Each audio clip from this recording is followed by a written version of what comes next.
A little girl pressed her tiny hand against a woman's back in a crowded mall. Officer Marcus Hayes and his canine partner Rex saw it, a silent cry for help that no one else understood. What they discovered next would shake an entire city to its core and expose secrets that should have stayed buried forever. The Highland Springs Mall pulsed with the chaotic energy of the holiday season. Thousands of shoppers moved through the gleaming corridors like schools of fish, their bags rustling, their voices creating a symphony of consumerism that echoed off the marble floors and crystal chandeliers. Outside, snow fell gently on the city, but inside, the temperature of human desperation and desire kept everything uncomfortably warm. Officer Marcus Hayes walked his usual patrol route through the main corridor, his canine partner Rex moving beside him with the disciplined grace that came from years of training. Marcus had been with the Metropolitan Police Department for 15 years, and Rex had been his partner for the last 7. Together, they had become something of a fixture at Highland Springs.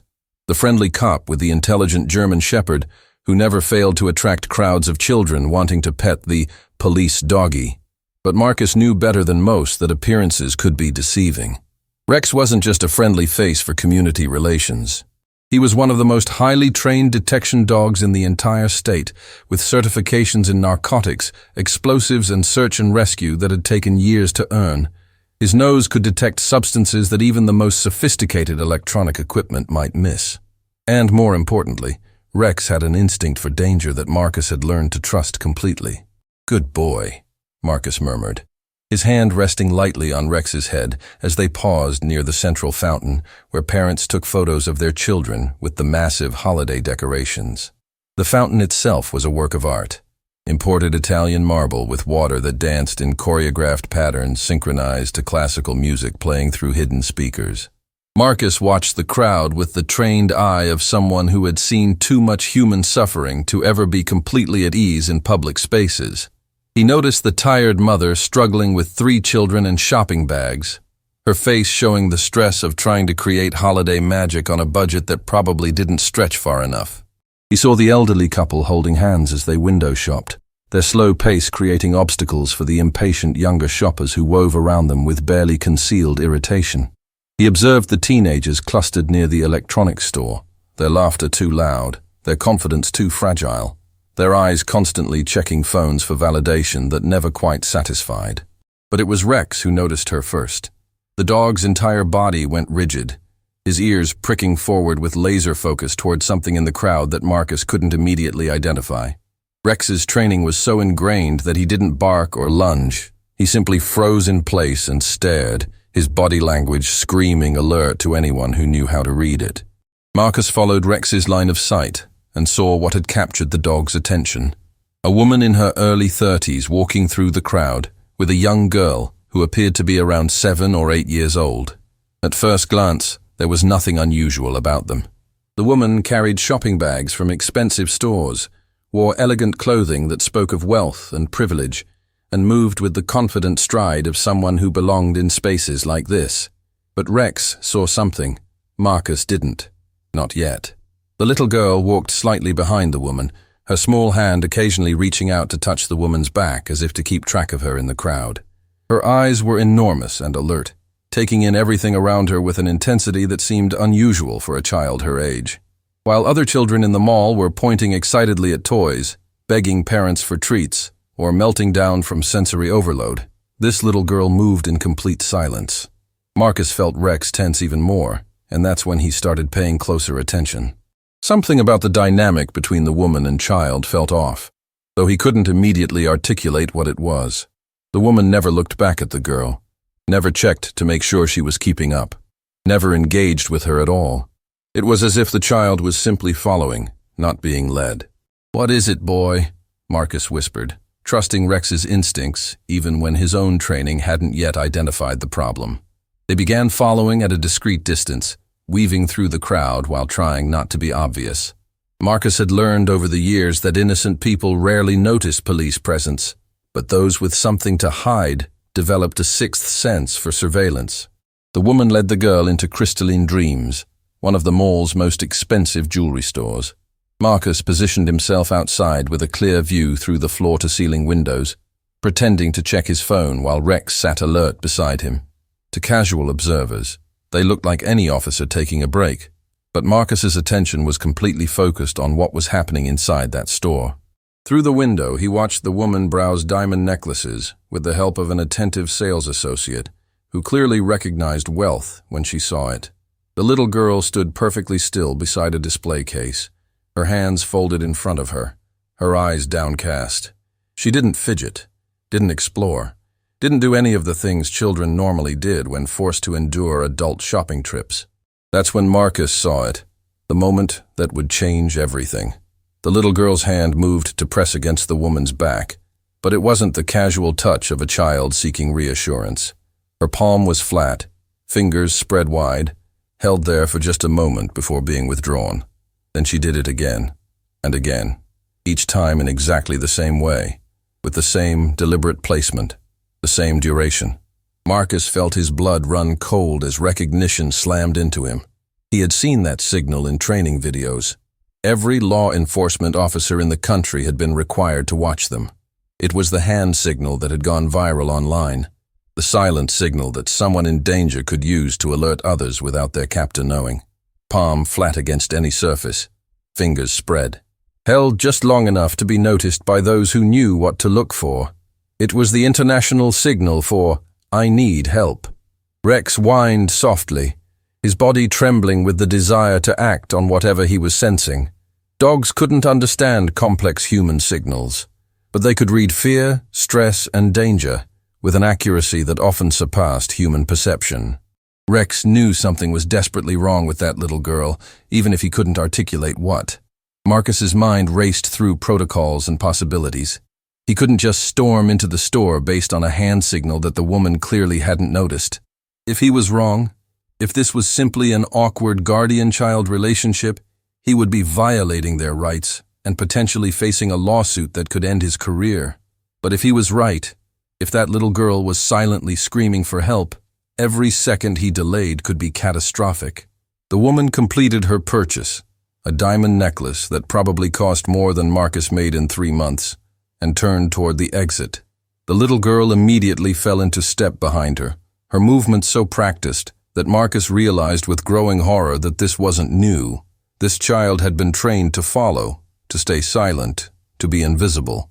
As they exited the jewelry store, Marcus made a split-second decision.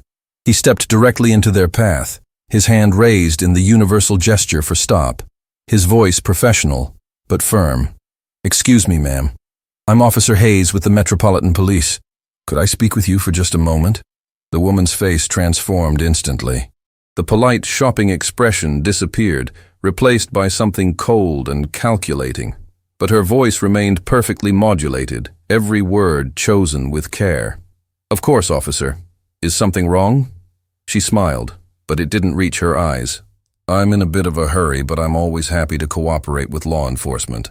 Marcus noticed how she positioned herself slightly in front of the girl, blocking his direct line of sight. It was subtle, but it was there, the instinct to create a barrier between the child and potential help. "I'm conducting routine safety checks today," Marcus lied smoothly, falling back on training that had taught him how to create pretexts when necessary. "We've had some reports of suspicious activity in the mall. I just need to verify some information." "Suspicious activity?" The woman's voice carried just the right note of concern mixed with curiosity. "How frightening." "Well, I can assure you that I'm just here shopping with my daughter. We're visiting from out of town." "Daughter." The word hung in the air like a grenade with the pin pulled. Marcus looked down at the little girl, who had gone completely still, her eyes fixed on the floor. Rex moved forward slightly, his nose working, and Marcus saw the child's eyes flick toward the dog. For just a moment, her face showed something. Hope? Recognition? Fear? It was gone so quickly Marcus almost thought he'd imagined it. "What's your daughter's name?" Marcus asked, watching both their faces carefully. The woman didn't hesitate. "Emma. Her name is Emma. She's a bit shy around strangers, aren't you, sweetheart?" The little girl didn't respond, didn't even look up, but Marcus saw her hand twitch, saw her fingers start to spread. "Emma, say hello to the nice police officer," the woman said, her voice taking on an edge that only Marcus seemed to notice. Her hand dropped to the girl's shoulder, gripping just a little too tightly. "Hello." the child whispered, her voice so soft Marcus barely heard it. Rex growled.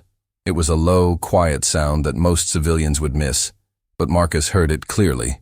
In 7 years of partnership, he had learned to read every nuance of Rex's body language, every vocalization. That growl meant one thing: danger. "Ma'am, I'm going to need to see some identification," Marcus said, his hand moving casually toward his radio. Standard procedure. The woman's eyes flashed with something dark before the pleasant mask returned. "Of course. It's in my car.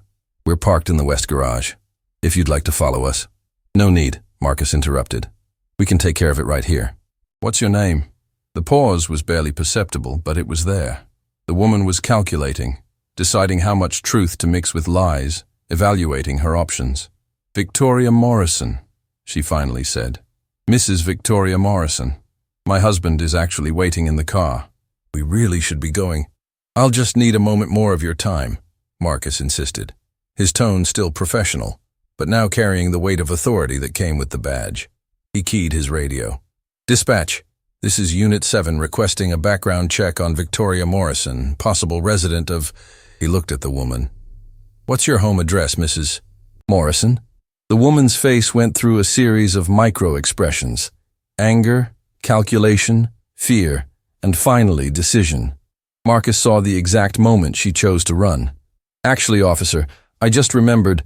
We left something in the store. Let me just—" She grabbed the little girl's arm and turned sharply, pulling the child with her toward the crowd. But she had made a critical mistake. She had forgotten about Rex. The K9 was already moving, his training taking over, his body blocking the woman's path before Marcus could even give the command. Rex didn't attack, didn't bite. He simply stood there, 75 pounds of trained muscle and unwavering determination, creating a living barrier that communicated one clear message: "You're not going anywhere." "Ma'am, I'm going to need you to stay right here," Marcus said, his voice now stripped of all pretense of casual friendliness. "Both of you, don't move." The crowd around them had started to notice. Shoppers slowed, pulled out phones, began recording.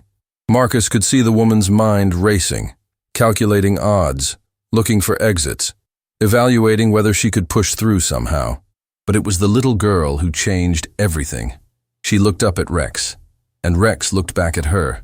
Something passed between them, some communication that transcended species, some understanding that operated on a level deeper than words. The girl's hand moved slowly, carefully, until it rested on Rex's head. The dog's entire demeanor transformed. He leaned into her touch, his tail wagging gently, his eyes soft. And the little girl did something that made Marcus's throat tighten. She smiled. It was a small, fragile smile that looked unpracticed, as if she hadn't used those particular muscles in a very long time. "Please," the child whispered, looking at Marcus with eyes that held more pain and hope than any child should ever have to carry. "Please help me." Those 3 words detonated Marcus's world. The woman lunged, trying to grab the girl, but Marcus was faster, his years of training guiding his movements as he stepped between them, his hand already on his radio calling for backup. "Security, this is Officer Hayes at the Central Fountain. I need immediate assistance. Possible child endangerment situation. Subject is a female, early 30s, attempting to flee with a minor. I need all exits sealed now." The woman's face contorted with rage. "You have no right. That's my daughter. I'll have your badge for this. Do you know who my husband is? Do you have any idea what you're doing?" But Marcus wasn't listening to her anymore. He was watching the little girl, who had wrapped both arms around Rex's neck and was holding on as if the dog was the only solid thing in a world that was spinning out of control. "What's your real name, sweetheart?" Marcus asked gently, crouching down to the child's level while keeping the woman in his peripheral vision. The little girl looked at him with eyes full of tears. "Lily," she whispered. "My name is Lily, and I want to go home." "Shut up!" the woman screamed, her composure finally shattering completely. "Don't say another word. I swear if you—" "Ma'am, you need to be quiet now," Marcus said, his voice hard as steel. "Anything you say can and will be used against you in a court of law. You have the right to remain silent. I don't need to be read my rights. I haven't done anything wrong."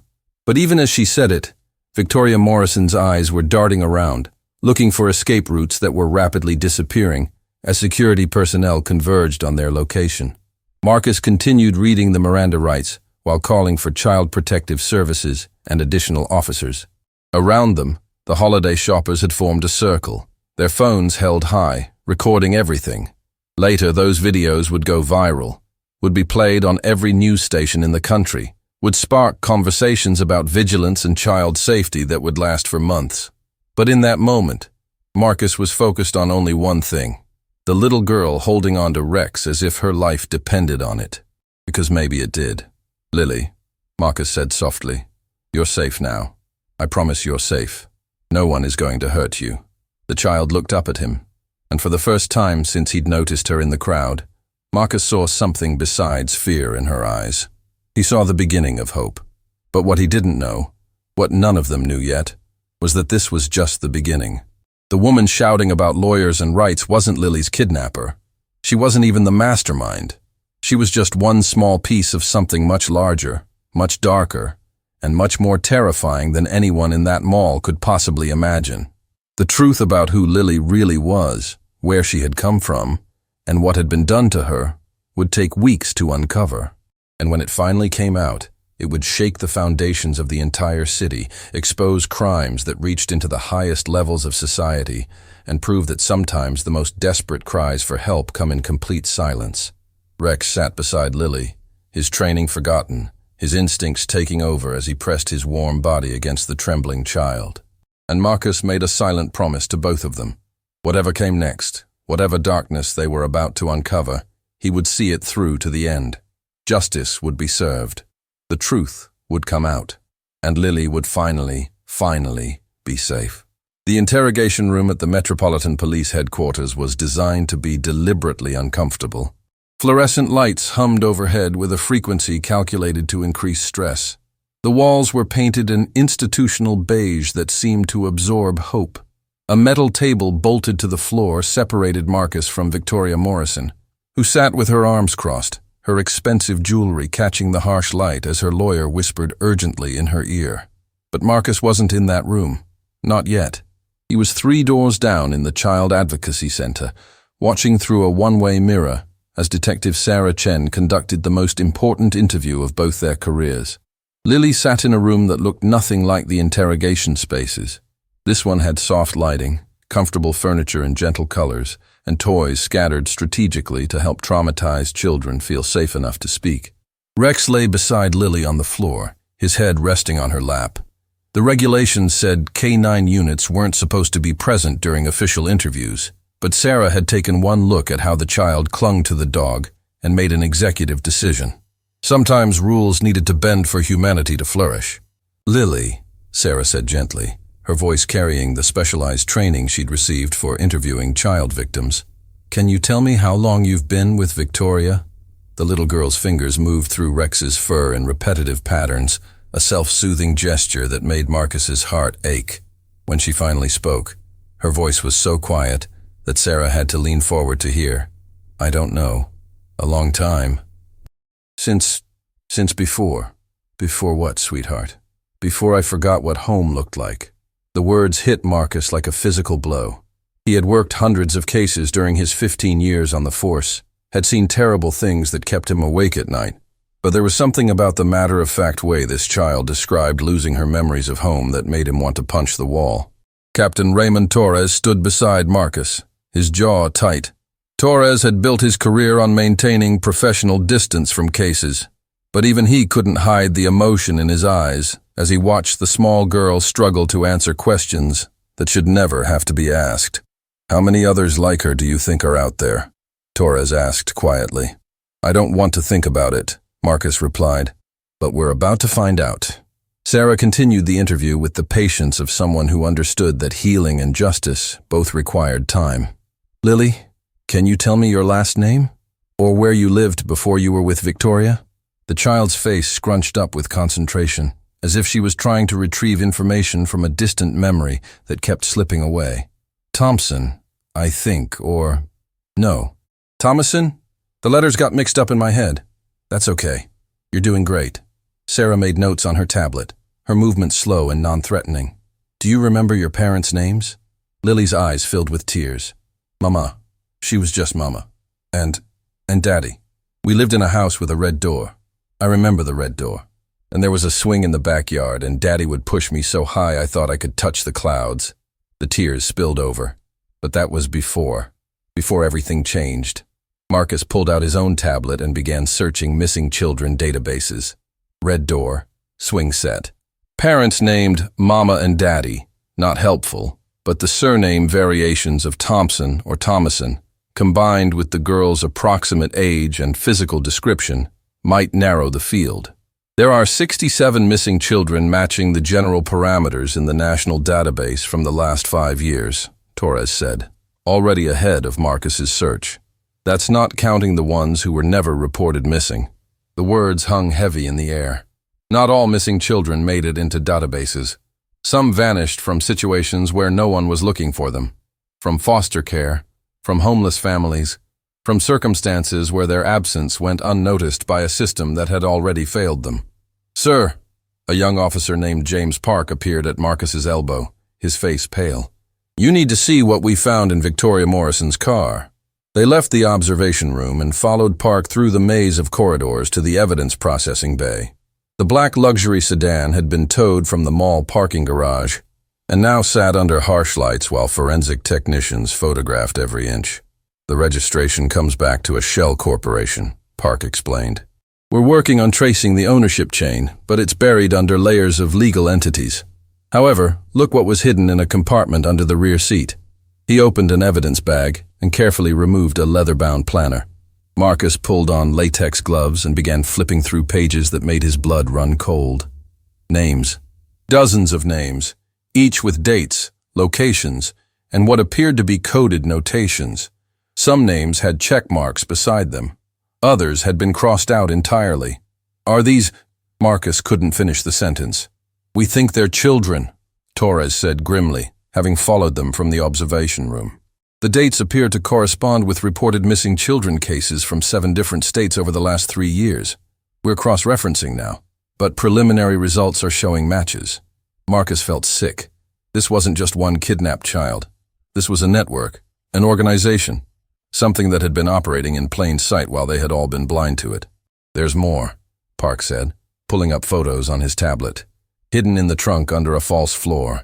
Medical records, passports, all of them fake, all with different names but what appear to be recent photos of Lily.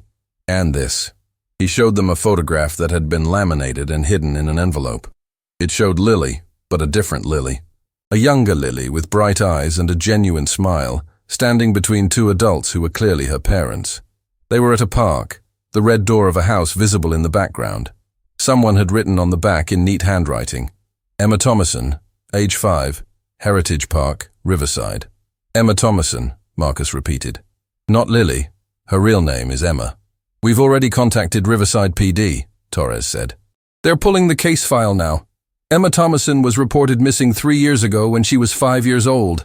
Parents are Michael and Jennifer Thomason. The case went cold within months. No leads, no witnesses, no trace."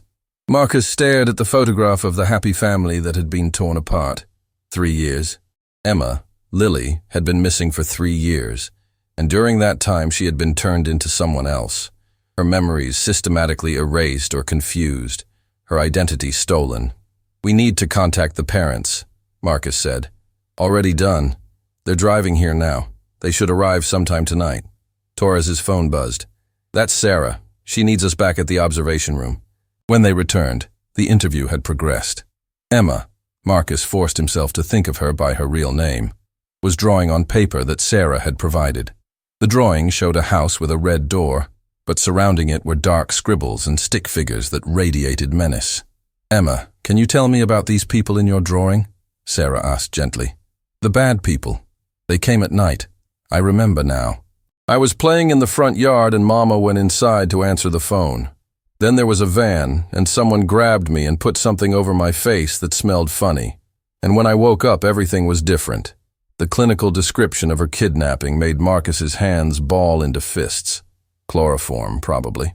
A brazen daylight abduction that had taken seconds and destroyed a family. Did they hurt you, Emma? The little girl's hand stopped moving across the paper. Her silence was more damning than any words could have been. Sarah pivoted smoothly, her training guiding her away from questions that might re-traumatize. Can you tell me about the places you stayed? The houses or apartments? Lots of places. We moved all the time. Victoria said moving was important, that we had to keep going so the bad people from before wouldn't find us.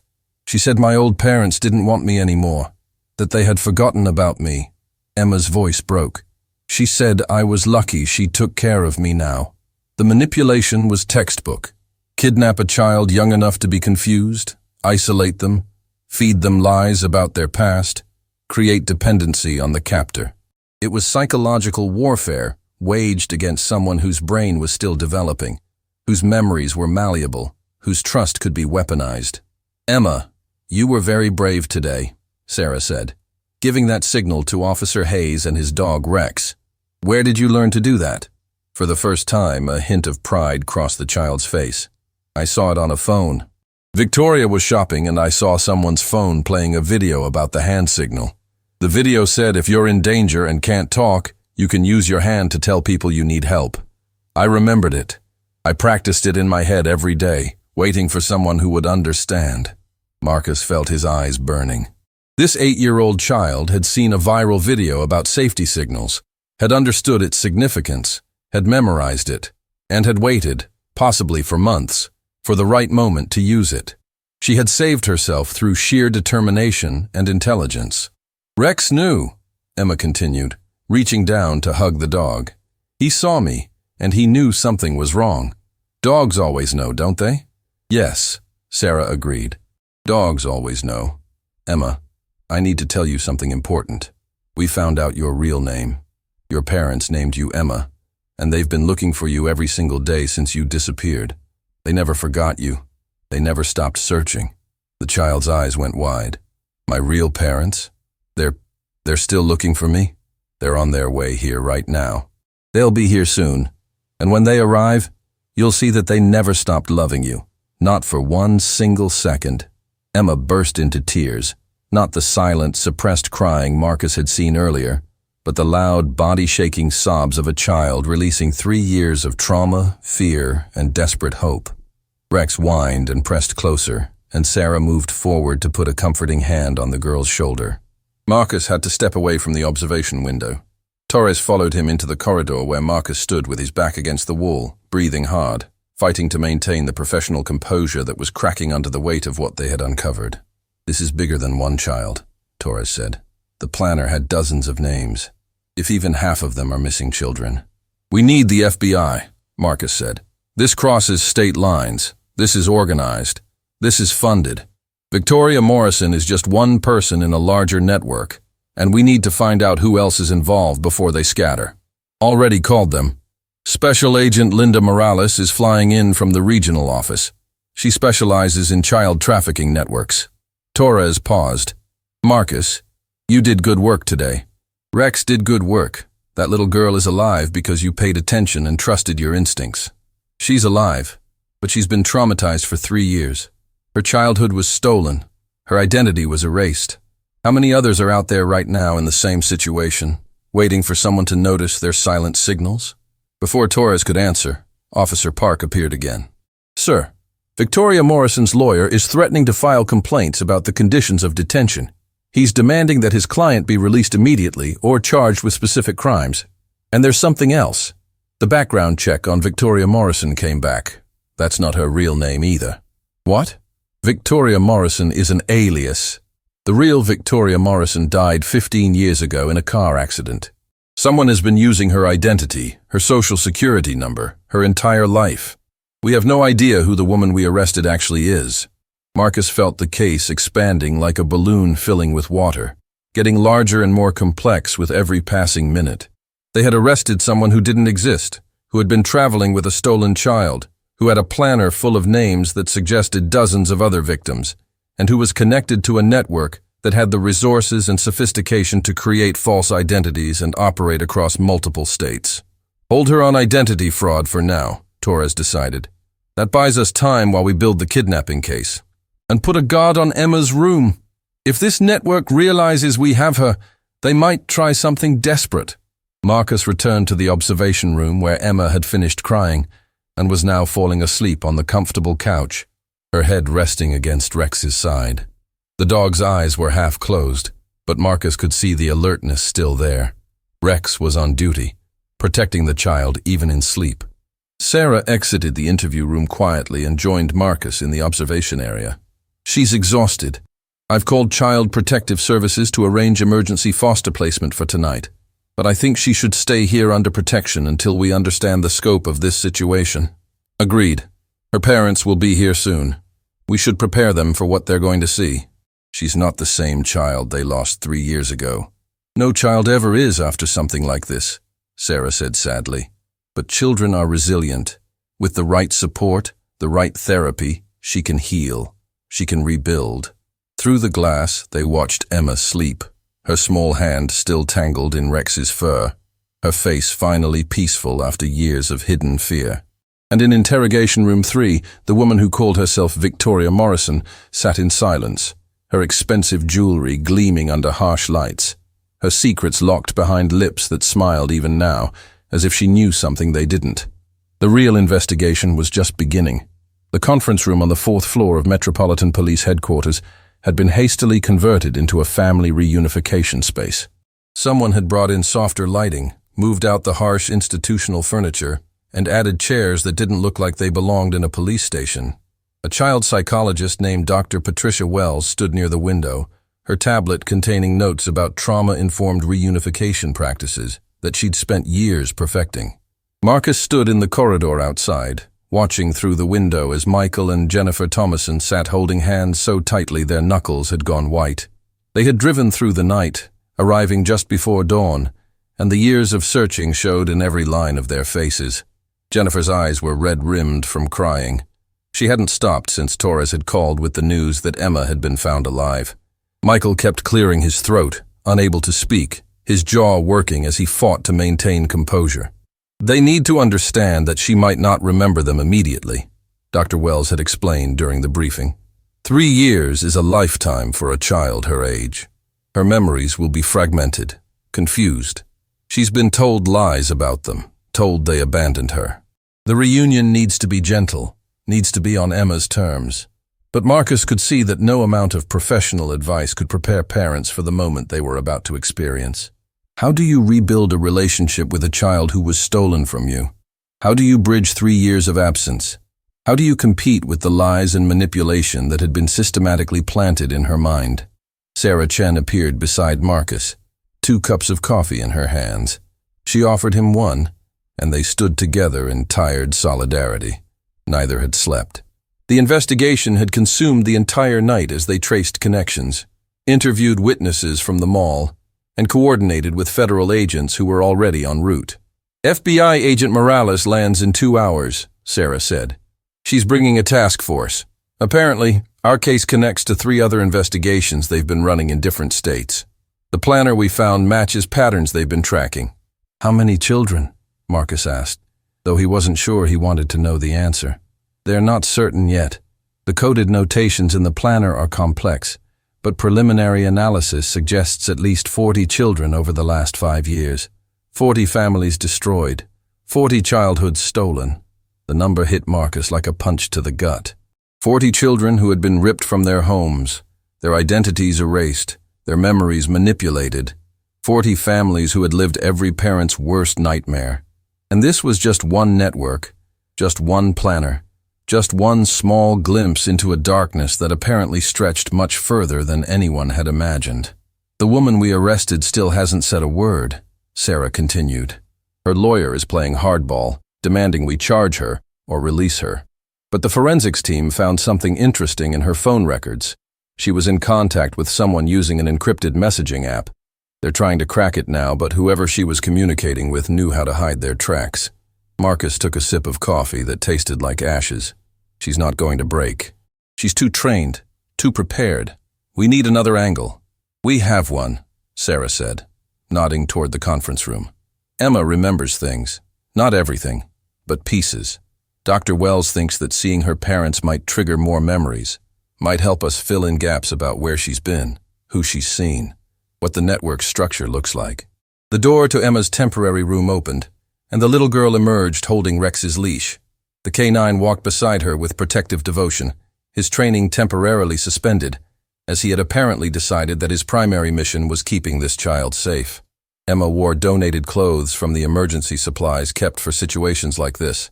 They didn't fit quite right, but they were clean and comfortable. When she saw the conference room door, Emma stopped walking. "Are they in there? My real parents?" "Yes," Sarah said gently, crouching to Emma's level.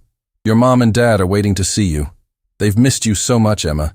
They've been searching for you every single day." "But what if Victoria was telling the truth?" Emma's voice trembled. "What if they don't want me anymore? What if I'm too different now?"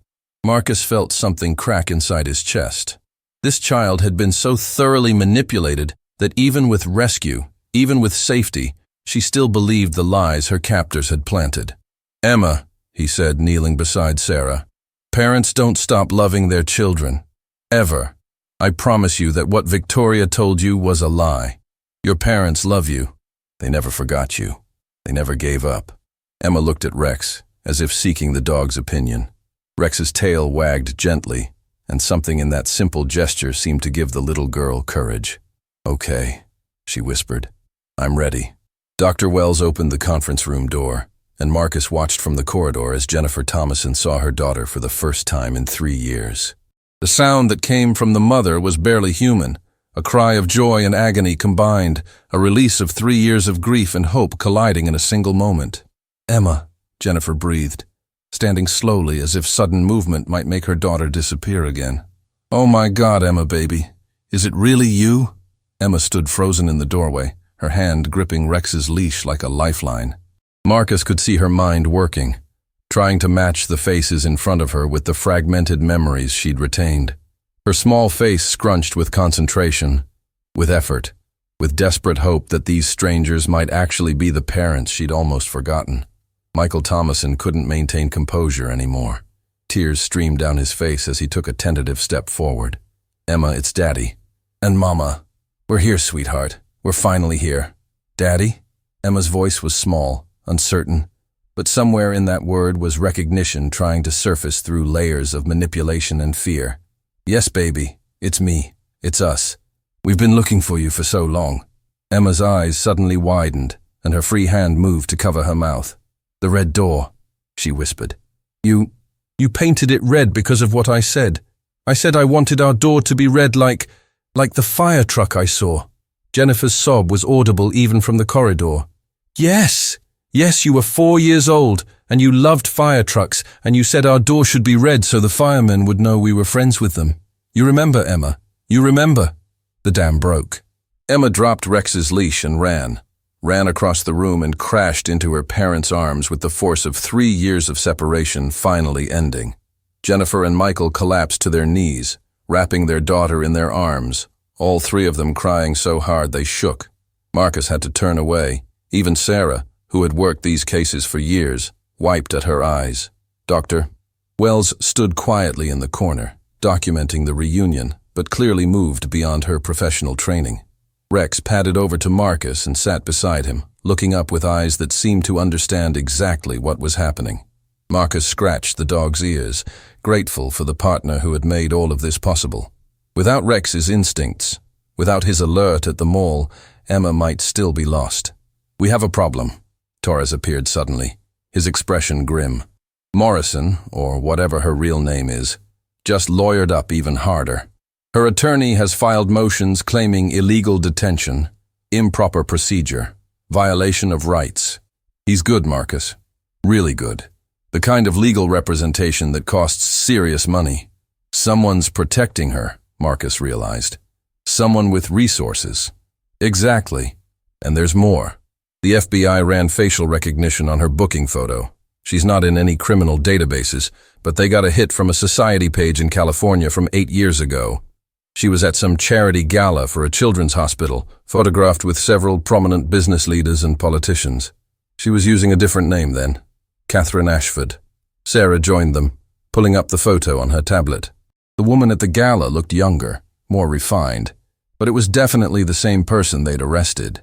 She wore an elegant gown, and stood next to people whose faces Marcus recognized from news broadcasts. Wealthy philanthropists, corporate executives, a senator. A children's hospital charity, Sarah said slowly. That's how they found victims. They had access to vulnerable children, to families in crisis, to situations where a child might disappear and the investigation would be complicated by medical issues, foster care transitions, or family instability. Torres nodded grimly. The FBI is already pulling records from that hospital.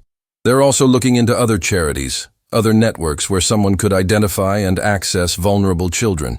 Agent Morales thinks this goes even deeper than we initially suspected. A commotion erupted from the conference room. Dr. Wells emerged quickly, her expression a mixture of excitement and concern. Emma's starting to remember more. She's talking about other children, other places. You need to hear this. They hurried back to observe through the window. Emma sat between her parents now, holding both their hands, her face animated as she spoke. The reunion had unlocked something in her memory, triggered associations that had been buried under years of trauma and manipulation. There were other kids, Emma was saying. Not always the same ones. They would come and go. Victoria said they were going to their forever homes, that they were being adopted by families who really wanted them. But some of them were sad. They didn't want to go. And one girl, she was older than me. She told me, Emma's voice dropped to a whisper. She told me the forever homes weren't real, that it was something else, something bad. Jennifer held her daughter closer. What happened to that girl, sweetheart? She disappeared.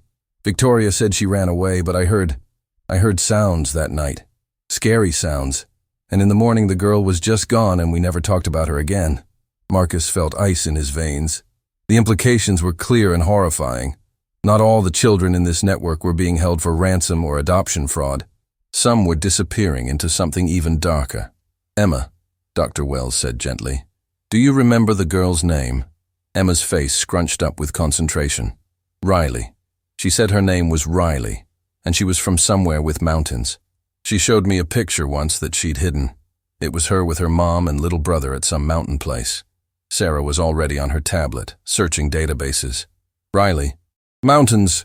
Age range around 10 to 12 based on Emma's description. Got multiple matches, Sarah said after a moment. But there's one that stands out. Riley Patterson. Disappeared from a rest stop in Colorado 18 months ago. She was 11, traveling with her mother and younger brother when she vanished from a bathroom. Case went cold within weeks. Torres was already on the phone with the FBI. The scope of the investigation was expanding by the minute, reaching across state lines, connecting dots that had seemed random until now. Michael Thomason spoke up, his voice rough with emotion, but steady. Emma, do you remember where you stayed? Any of the addresses or places? Emma shook her head. We moved a lot. Always different places. Sometimes hotels, sometimes houses. Victoria always made me stay inside. Said it wasn't safe for me to go out. But I remember... She paused, thinking hard. I remember one place had a big train station nearby. I could hear the trains at night. And there was another place where there were lots of boats. I could smell the water. Train station and marina, Marcus muttered. That could be dozens of cities. But Sarah was thinking differently.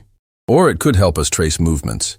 If we cross-reference Victoria's financial records, assuming we can find the real ones under whatever identities she's been using, with locations that have both major train stations and marinas, we might be able to narrow down where she's been operating.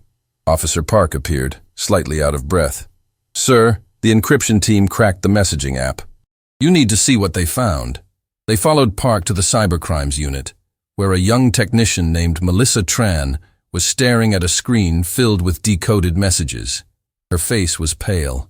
These messages, Melissa said without preamble, they're discussing transactions. Children are referred to by numbers and physical descriptions. Prices are negotiated. Locations are arranged using coded language, but it's pretty clear what's being discussed. Marcus felt sick as he read over her shoulder. The messages were clinical, businesslike, discussing human beings as if they were merchandise. Ages, physical characteristics, behavioral traits, all cataloged and evaluated for placement. This message here, Melissa highlighted one exchange, is from 3 days ago. It says, Package 7 ready for transfer, meeting point Gamma, compensation standard.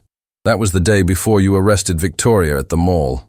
Package 7, Sarah breathed. That could have been Emma. They were planning to move her again. Which means, Torres added grimly, you interrupted a transaction. Someone was waiting to receive her. Someone who now knows their operation has been compromised. The implications were staggering. Not only had they uncovered a network trafficking children, but that network now knew law enforcement was involved. Would they scatter? Destroy evidence? Or worse, what would happen to the other children still in their control? We need to move fast, Marcus said, before they can react, before they can cover their tracks. Agent Morales needs to see this the second she lands. But even as he said it, Marcus knew they were racing against a clock that had already started counting down. Somewhere out there, children like Emma were being held, their identities stolen, their futures erased. And the people responsible had resources, connections, and the kind of sophisticated operation that suggested this had been running for years without detection. Emma's silent signal in that mall had opened a door into a darkness that nobody had fully understood existed. And now that the door was open, there was no closing it until every child was found, every perpetrator caught, and every family given the chance at reunion that the Thomasons were experiencing right now. Marcus looked back toward the conference room where Emma sat safely between her parents, beginning the long journey of healing. She was one victory, but the messages on that screen represented dozens more battles still to fight.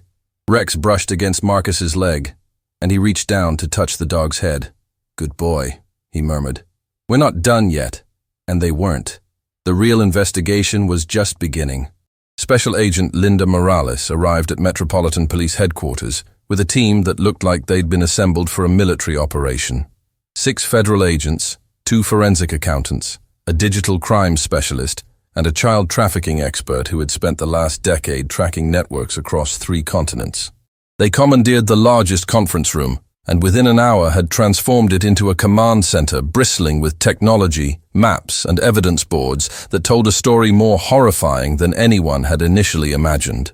Marcus stood beside Torres as Morales conducted her briefing, her voice carrying the authority of someone who had seen the absolute worst of humanity and refused to look away.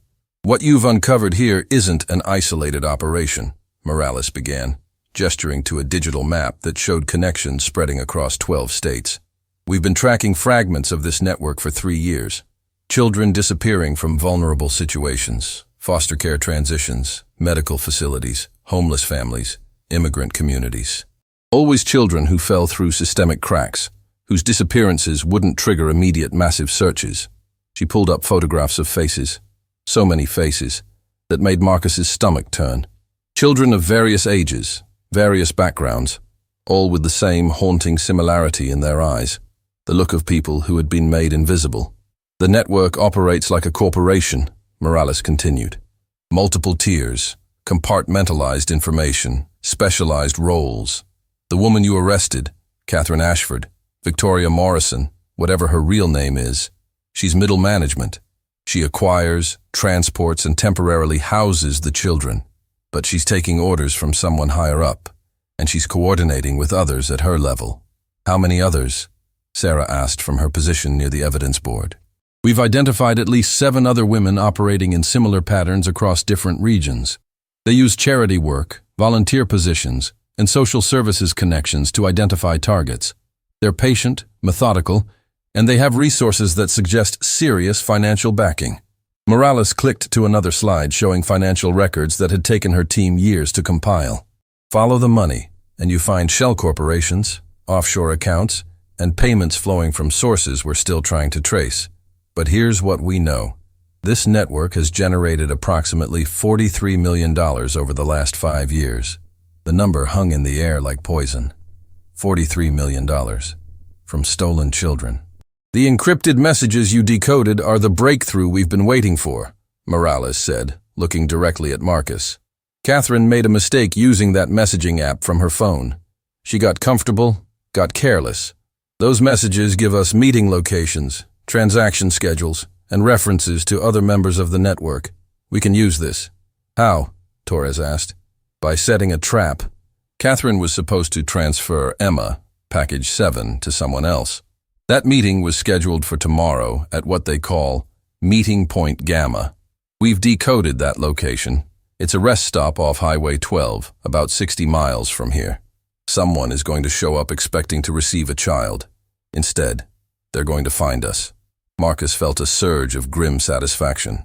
Finally, they could move from defense to offense, from reacting to acting. But there's a complication, Morales added, her expression darkening. We've identified one of the people communicating with Catherine through the encrypted app. His name is David Rutherford. He's a state senator with political connections that reach all the way to Washington. He sits on committees dealing with child welfare and social services.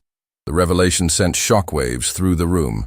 A senator, someone who had literally shaped policies meant to protect children, was involved in trafficking them. Rutherford has been untouchable for years, Morales continued. Old money, political dynasty, connections everywhere. But the messages show he's been directly involved in placement decisions, arranging adoptions that were actually trafficking transactions. He's not just facilitating, he's been purchasing. Sarah made a sound of disgust. He was supposed to protect children.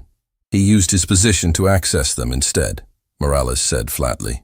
Classic predator behavior. Insert yourself into systems meant to safeguard victims. Use that trust and access for exploitation. It's why these networks can operate for so long without detection. They hide in plain sight, wearing the faces of helpers and protectors. Marcus thought about Emma describing children being told they were going to forever homes. How many of those children had been placed with people like Rutherford? How many were still out there, trapped in situations they couldn't escape, believing the lies they'd been told about being unwanted and forgotten? We execute the operation tomorrow at dawn, Morales announced. We'll have teams at the rest stop and simultaneous raids on 3 properties we've connected to the network through Catherine's financial records. We're also coordinating with state police to monitor Rutherford's movements. But here's the critical part. We need this airtight. These people have lawyers, resources, and connections. One procedural mistake, and they walk. The meeting continued for hours, detailing operational plans, contingencies, legal procedures. But Marcus's mind kept returning to Emma, now sleeping safely in a temporary foster situation with her parents beside her. She had been package 7, a number, a transaction, and she was one of the lucky ones who had escaped. When the briefing finally ended, Marcus found himself walking the corridors with Rex, needing movement to process everything they'd learned. The dog sensed his mood and pressed close, offering the silent comfort that only animals seemed capable of providing. Officer Hayes? A tentative voice stopped him. Marcus turned to find Jennifer Thomason standing in the hallway, her eyes red, but her expression determined. I'm sorry to bother you. I know you're busy with the investigation, but I needed to thank you. You and Rex. You saved my daughter's life. Mrs. Thomason, you should be with Emma. She's sleeping. Michael's with her. But I couldn't sleep. I keep thinking about how close we came to never finding her. If you hadn't been paying attention that day, if Rex hadn't noticed, her voice broke. She would have been transferred tomorrow. We would have lost her again, maybe forever this time. Marcus didn't know what to say. The weight of that near miss sat heavy on his shoulders. Emma told us something tonight, Jennifer continued. She said she'd been planning to use that hand signal for weeks, maybe months. She'd seen the video about it and understood what it meant, but she was waiting for the right person. Someone who would see and understand and actually help. She chose you. She saw you and Rex, and something inside her said, these are the ones who can save me. She saved herself, Marcus said quietly. She was brave enough to signal, smart enough to wait for the right moment. I was just lucky enough to be there. No, Jennifer insisted. You were trained enough to recognize what she was doing. You were caring enough to trust your instincts, even when it might have been nothing. You changed everything for our family, for Emma's entire life. She pressed something into Marcus's hand, a photograph of Emma from before the kidnapping, smiling genuinely, her eyes bright with childhood joy. Keep this. Remember what she was before, because she's going to be that happy again. Thanks to you, she gets that chance. After Jennifer left, Marcus stood holding the photograph, studying the face of a child who had survived something that would have broken most adults. He thought about the other faces on Morales's board, the other children still waiting for their chance at rescue, still believing the lies about being unwanted, still trapped in systems designed to exploit their vulnerability. His phone buzzed. It was a message from Officer Park. Forensics found something in Catherine's hotel room. You need to come see this now. Marcus arrived at the evidence processing center to find Park and Melissa Tran standing over a table covered with items recovered from Catherine's hotel room. But it was one item in particular that had their full attention. A leather journal filled with handwritten notes. It's a diary of sorts, Melissa explained. But not a personal one. It's operational. She documented every movement, every transfer, every child, with details we couldn't get from the encrypted messages. Real names, original identities, psychological profiles. Marcus flipped through pages that read like an inventory of stolen lives. Emma's real name was there, along with observations about her intelligence, her compliance, her potential for successful placement. Other names followed. Riley Patterson, the girl Emma remembered, was listed with a note that made Marcus's blood run cold. Resistant. Required relocation to special facility. Special facility, Sarah said, having joined them. That's a euphemism for something we don't want to think about. But here's what matters, Melissa continued, pointing to recent entries. Catherine documented a pickup scheduled for later this week. Not tomorrow's transfer of Emma, but a different operation. She was supposed to acquire a new child from what she calls the clinic source. We've cross-referenced, and we think that's a reference to Riverside Medical Center, the same hospital where the charity gala was held years ago, Marcus realized. They're still using it as a hunting ground. There's more, Park added. The journal mentions a name we haven't seen before, Dr. Philip Westmore. Catherine writes that he's their most reliable facilitator and that he's identified another candidate for acquisition. Sarah was already searching. Dr. Philip Westmore, pediatric oncologist at Riverside Medical. 15 years at the hospital. Stellar reputation. Published researcher in childhood cancers. Perfect cover, Marcus said bitterly. Access to vulnerable families dealing with sick children. Trust built through medical care. Opportunities to identify kids in crisis situations. We need to warn Riverside, Torres said, having appeared during the discussion. If Westmore is identifying targets, he might accelerate his timeline now that Catherine's been arrested.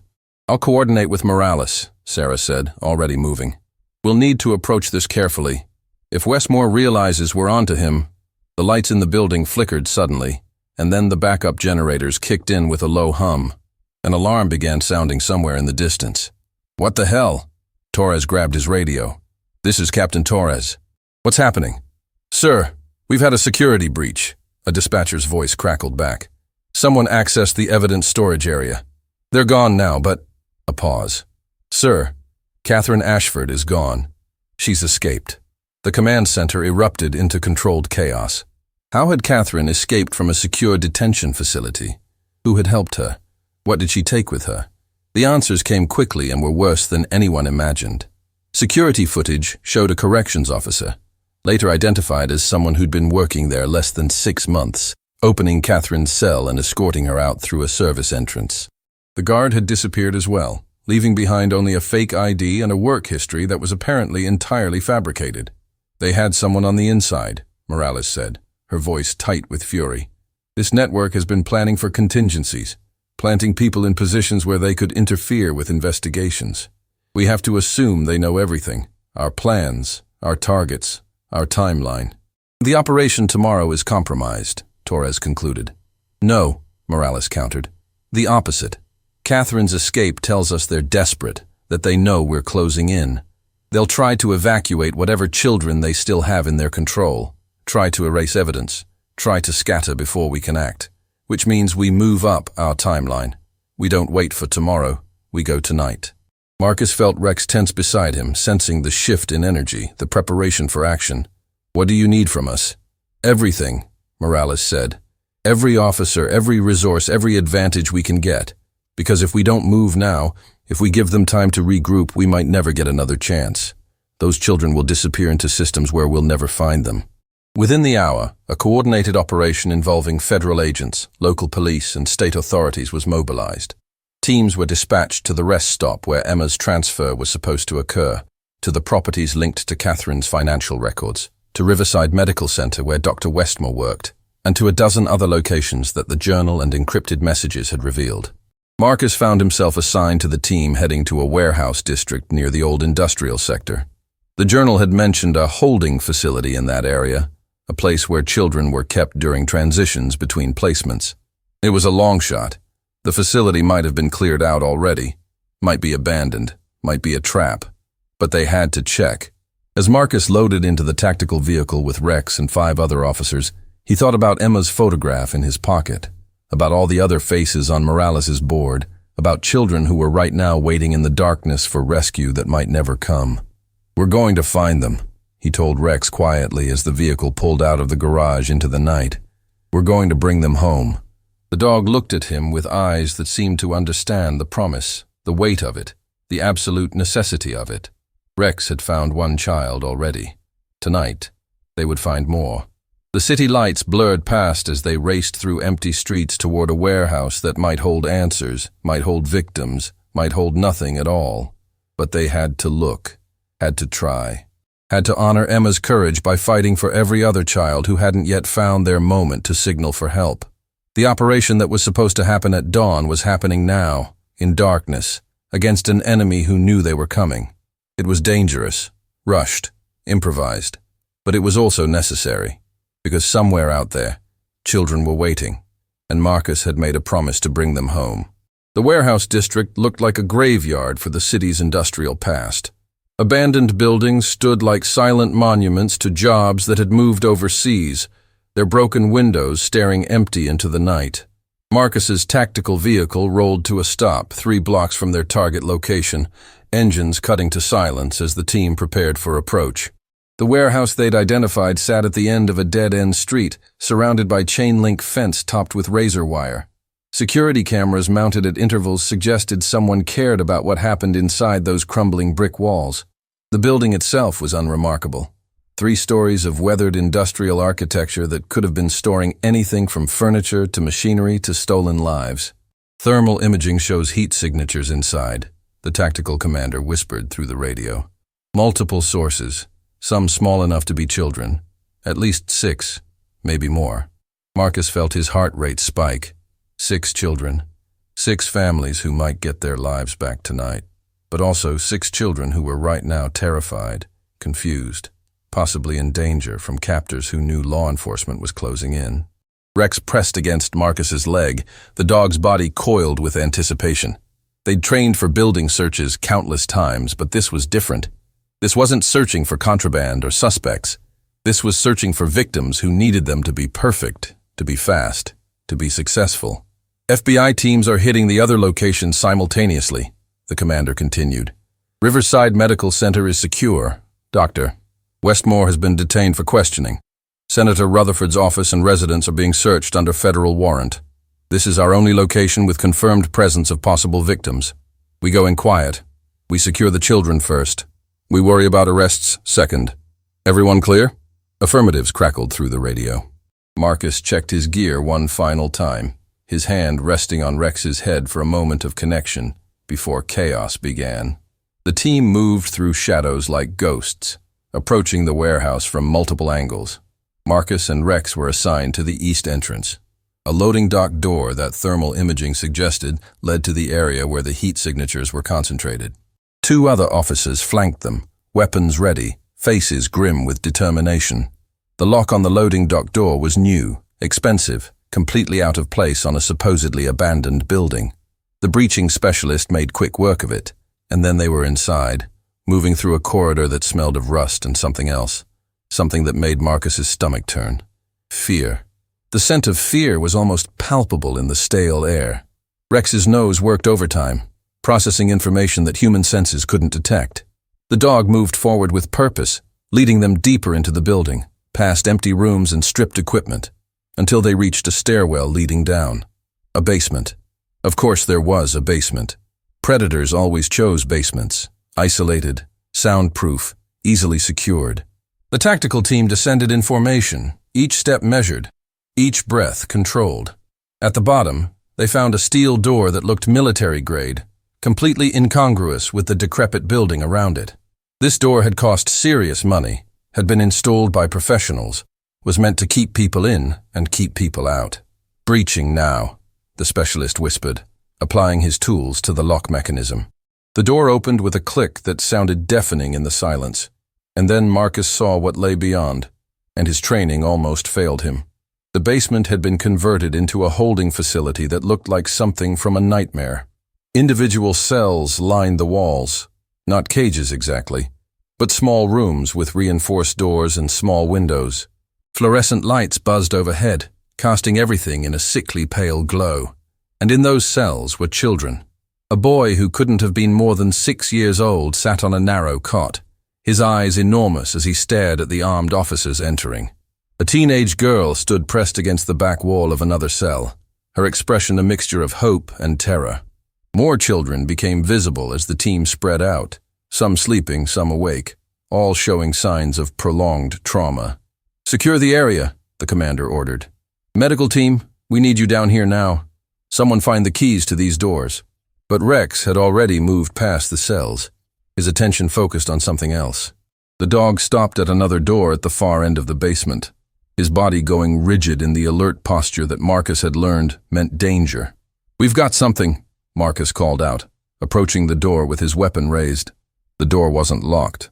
It swung open to reveal an office space that looked bizarrely normal compared to the holding cells.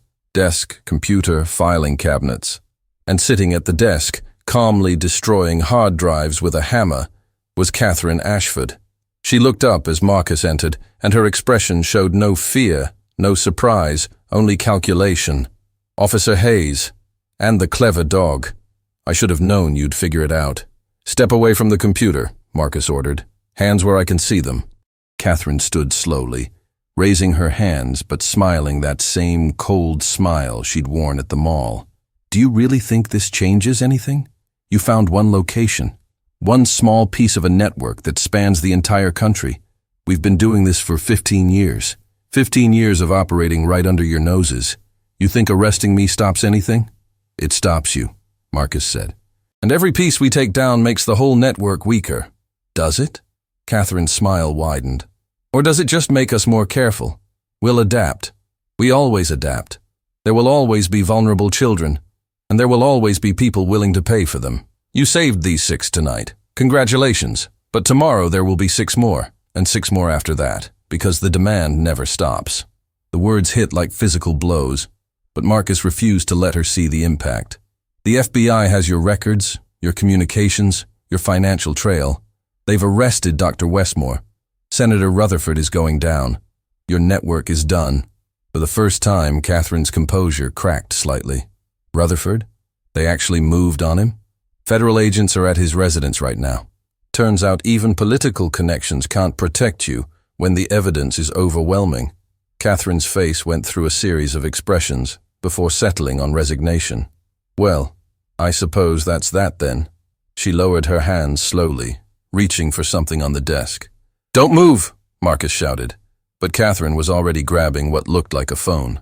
Rex lunged forward with a bark that echoed through the basement, and Catherine dropped the device as the dog's teeth closed on her sleeve, pulling her away from the desk without breaking skin. Marcus secured her quickly, while another officer retrieved the phone, which turned out to be connected to some kind of alert system. "She was trying to warn others," the officer said.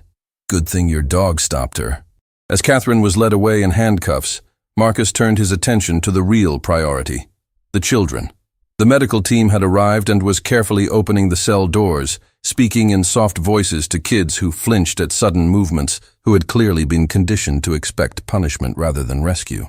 The 6-year-old boy emerged from his cell, clutching a stuffed animal that looked like it had been washed so many times the features were nearly gone. A paramedic tried to approach, but the child shrank back until he saw Rex. Something in the dog's calm presence reached through the fear. The boy took a tentative step toward Rex, then another, until he was close enough to touch the dog's fur.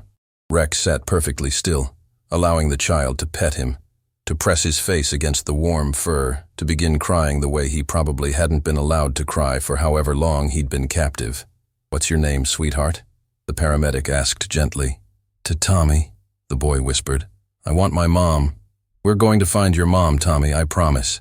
Scene by scene, child by child, the basement was transformed from a prison into a rescue operation. Each child had a story, a name, a family somewhere who had been searching. The teenager, who identified herself as Maya, missing from Arizona for 8 months, helped calm the younger children, showing a resilience that broke Marcus's heart, even as it inspired him. "There are more," Maya told Marcus as she sat wrapped in a blanket. "Not here, but other places." Catherine talked about them sometimes. She said the network had multiple assets in rotation. That's what she called us. Assets. "We're going to find them," Marcus promised. "Every location, every child. This ends tonight." Reports began filtering in from the other raid locations. At Riverside Medical Center, Dr. E.A.O. Westmer had attempted to flee but was apprehended in the parking garage. His office computer contained files documenting dozens of vulnerable families he'd identified over the years, complete with notes about which children would be ideal candidates for the network. At Senator Rutherford's residence, federal agents discovered a hidden room that contained evidence even more damning than the encrypted messages, photographs, documents, and records of transactions that would ensure he spent the rest of his life in prison. The senator's political career ended the moment those handcuffs closed around his wrists. 3 other properties raided simultaneously yielded more children. 9 in total across all locations, ranging in age from 5 to 15. 15 families who would get phone calls tonight that would change their lives forever. 15 children who would begin the long journey of healing. As dawn broke over the city, Marcus found himself back at headquarters, exhausted but unable to rest. The command center buzzed with activity as agents processed evidence, contacted families, and coordinated with law enforcement across multiple states. Agent Morales approached him with an expression of grim satisfaction. "We've identified 42 children from Catherine's records. 15 are in our custody now. The others, we have leads on 23 more, and we'll find them. The remaining 4, she paused. We found records of their deaths. This network didn't just traffic children. When they couldn't place them, when they became too difficult to control, they eliminated them." Marcus felt sick but not surprised. Evil this organized, this persistent, always went deeper than initial evidence suggested. "But here's what matters," Morales continued. "We've identified 16 members of the network from the evidence we've seized. Arrests are being made across 8 states right now. Financial records are leading us to the source of funding. It appears to involve several legitimate businesses being used as fronts for money laundering. This network is done. It's over. Until the next one," Marcus said quietly, remembering Catherine's words. "Until the next one," Morales agreed. "But we stopped this one, and we established protocols, identified patterns, created awareness that will help us catch the next one faster. This is how we win. One network at a time, one child at a time, one moment of courage at a time." In a family reunification room upstairs, Tommy was being held by parents who had driven through the night from their home in Ohio. His mother wouldn't stop crying, wouldn't let go of her son, kept saying thank you over and over to anyone who would listen. Tommy's father kept his hand on his son's head as if to confirm he was real, as if afraid he might disappear again if he stopped touching him. Maya's parents flew in from Arizona, and the reunion was simultaneously joyful and heartbreaking as the teenager's trauma became obvious in the way she couldn't make eye contact, couldn't quite believe rescue was real, kept checking for exits as if planning escape routes. "It will take time," Dr. Wells explained to the families being reunited. "Healing from this kind of trauma isn't linear. There will be good days and setbacks, but with support, with therapy, with patience and love, they can rebuild their lives. They can reclaim their identities." Marcus thought about Emma, back at home now with her parents, beginning therapy, starting the process of integrating her stolen years with her reclaimed identity. She had started the chain reaction that led to this moment. Her silent signal had been the thread that, when pulled, unraveled an entire network. Torres found Marcus in the observation area where he was watching the reunifications. "The commissioner wants to see you. Something about a commendation." "I don't want a commendation," Marcus said. "I want every child found. I want every member of this network in prison. I want systems that make this impossible." "Can't have perfect," Torres replied. "But we can have better. And today is better than yesterday. Tomorrow will be better than today. That's how change happens." Rex padded over and sat beside Marcus, the dog's presence a steady reminder of what was possible when humans and animals worked together. when instincts were trusted, when attention was paid to silent signals that others missed. "You know what Emma's mother told me?" Marcus said. "She said Emma had been waiting for the right person to signal. She could have tried with anyone in that mall, but she chose us because something told her we would actually see, actually understand, actually help." "And she was right," Torres said simply. Weeks passed. The network's dismantling made national news. The viral videos from the mall, of Emma's arrest, of Marcus's intervention, of Rex's role in the rescue, sparked a global conversation about vigilance, about awareness, about the importance of recognizing silent signals of distress. The hand signal Emma had used became part of mandatory training for law enforcement across the country. Schools taught it to children. Social media campaigns spread awareness. And slowly, gradually, more victims found courage to signal, found people who would see and understand and help. Marcus returned to his regular patrol route at Highland Springs Mall, Rex beside him as always. But he saw the space differently now. Every child he passed, he noticed. Every adult-child interaction, he evaluated. Every moment of his shift was spent with heightened awareness of the silent signals people sent when words weren't possible. "Officer Hayes?" A woman approached him near the fountain where everything had started. "I just wanted to thank you. I saw the news coverage about what you did. My daughter watched the videos and learned about the hand signal. Last week she used it at her school when an adult was making her uncomfortable. A teacher saw it and intervened. Nothing bad happened because people were paying attention. Stories like that became common. Letters arrived from families whose children had been saved because someone recognized a signal, noticed something off, trusted their instincts. The ripple effects of one moment of attention, one dog's instincts, one child's courage, spread farther than anyone had imagined possible. 6 months after Emma's rescue, Marcus attended a ceremony where 15 families gathered to honor the officers and agents who had dismantled the trafficking network. Emma stood at the microphone, no longer the terrified child from the mall, but a survivor finding her voice. "I was silent for 3 years, Emma said, her voice clear and strong. But silence doesn't mean you're not screaming inside. I learned that people can hear silent screams if they're paying attention. Officer Hayes and Rex were paying attention. They saw me when I felt invisible. They heard me when I couldn't speak. And because of them, 14 other kids got to come home too." She looked directly at Marcus. "You taught me that heroes don't have to be loud. Sometimes the biggest heroes are the ones who notice the quiet moments, who trust their instincts, who refuse to look away when something feels wrong. You showed me that one person paying attention can change everything." Marcus felt tears threatening and didn't bother to hide them. Rex leaned against his leg, the dog's weight a reminder of partnership, of purpose, of the sacred responsibility to protect those who couldn't protect themselves. As the ceremony concluded and families mingled, Marcus found himself surrounded by parents who wanted to thank him, by children who wanted to pet Rex, by people whose lives had been forever altered by one moment of vigilance in a crowded mall. But it was Emma who stayed closest, who kept coming back to stand near Rex, who finally asked the question that had been building. "Will you keep watching? Will you keep noticing?" "Always," Marcus promised. "That's what we do. We pay attention. We trust our instincts. We see the silent signals. And we never look away." Emma smiled, a real smile, the kind that reached her eyes and transformed her face. "Good. Because there are more kids out there who need someone to see them, someone to understand, someone to help. Then we'll find them," Marcus said.